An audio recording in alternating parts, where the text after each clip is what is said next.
Hi friends, welcome to S log. ಇವತ್ತು ನೋಡಿ, ಅನ್ನ ಉಳಿದಿದ್ದಾಗ ಅಥವಾ ಹೆಚ್ಚಿದ್ದಾಗ ಅದರಿಂದ ಸಣ್ಣ ದೋಸೆ ಅಥವಾ ಪಡ್ಡನ್ನು ಮಾಡ್ಬೋದು ಬಹಳ ಸಿಂಪಲ್ಲಾಗಿ.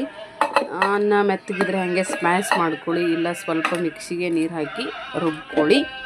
ಅದಕ್ಕೆ ಒಂದು ಚಿಟಿಕೆ ಅರಿಶಿನ, ಹಸಿಮೆಣಸು ಬೇಕಂದ್ರೆ ಹಸಿಮೆಣಸು, ಇಲ್ಲ ಕೆಂಪು ಖಾರ, ಉಪ್ಪು, ಒಂದೆರಡು ಸ್ಪೂನ್ ರವೆ, ಕೊತ್ತಂಬರಿ, ಕರಿಬೇವೆಲ್ಲ ಹಾಕಿ ಮಿಕ್ಸ್ ಮಾಡಿ. ಅನ್ನ ಜಾಸ್ತಿ ಇದ್ದರೆ ರವೆನೂ ಜಾಸ್ತಿ ತಗೋಬೇಕು, ಕಡಲೆ ಹಿಟ್ಟು ತಗೊಂಡ್ರೂ ನಡೆಯುತ್ತೆ.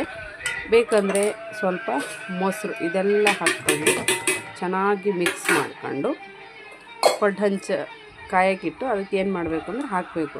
ಇಲ್ಲ ಅನ್ನ ಜಾಸ್ತಿ ತಗೊಂಡು ಕೂಡಲೇ ಏನಾಗುತ್ತೆ ಅಂದರೆ ಹಿಡಿದು ಹೋಗುತ್ತೆ. ಹಾಗಾಗಿ ಅನ್ನಕ್ಕೆ ಸರಿಯಾಗಿ ರವೆ ಅಥವಾ ಕಡಲೆ ಹಿಟ್ಟನ್ನು ಏನು ಮಾಡಬೇಕು ಅಂತ ಹೇಳಿದ್ರೆ ಬಳಸಬೇಕು. ಸೊ ನಾನು ಇಲ್ಲಿ ಮೊದಲಿಗೆ ಏನು ಮಾಡಿದೆ ಅಂತ ಹೇಳಿದ್ರೆ ಪಡ್ಡನ್ನು ಟ್ರೈ ಮಾಡ್ತಾ ಇದ್ದೆ. ಪಡ್ಡು ಚೆನ್ನಾಗೇ ಬರುತ್ತೆ, ಆದರೆ ನನ್ನ ಹಂಚು ಸರಿ ಕೂತ್ಕೊಳ್ತಾ ಇರಲಿಲ್ಲ. ಅದರ ಮೇಲೆ ಹಂಚು ಚೆನ್ನಾಗಿ ಕಾಯಕ್ಕೆ ಬಿಟ್ಟು ಎಣ್ಣೆ ಹಾಕಿದ್ರು, ತುಂಬ ಎಣ್ಣೆ ಹಾಕಿ ಇದಕ್ಕೆ ಮೇಲೆ ಒಂದು ಮುಚ್ಚಳ ಮುಚ್ಚಿ ಇಟ್ಬಿಡಿ, ಬೇಗ ಬೇಯುತ್ತೆ. ಆಮೇಲೆ ಏನು ಮಾಡೋದು ಅಂದರೆ ತಿರುವಿ ಹಾಕ್ಕೊಳ್ಳೋದು. ಸೊ ನೆಕ್ಸ್ಟ್ ನಾನು ಅದರಲ್ಲೇ ಏನು ಮಾಡಿದೆ ಅಂತ ಹೇಳಿದ್ರೆ ಸ್ವಲ್ಪ ಅದನ್ನು ತೆಳ್ಳಗೆ ಮಾಡಿಕೊಂಡು ಸಣ್ಣ ಸಣ್ಣ ದೋಸೆ ಹಾಕಿದೆ. ಸಕ್ಕತ್ತು ಟೇಸ್ಟಿಯಾಗಿ ಬರ್ತದೆ ಮತ್ತು ಇನ್ಸ್ಟೆಂಟಾಗಿ ದಿಢೀರಂತ ಮಾಡ್ಬೋದು.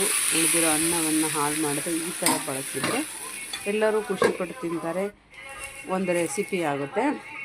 ಇಷ್ಟ ಆದರೆ ಲೈಕ್ ಮಾಡಿ, ಶೇರ್ ಮಾಡಿ, ಕಮೆಂಟ್ ಮಾಡಿ, ಸಪೋರ್ಟ್ ಮಾಡಿ.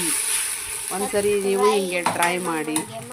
ಉಳಿದಿರೋ ಅನ್ನದಿಂದ ಏನೇನು ಮಾಡ್ಬೋದು ಅಂತ ಕಮೆಂಟ್ ಮಾಡಿ ಹೇಳಿ. Thank you.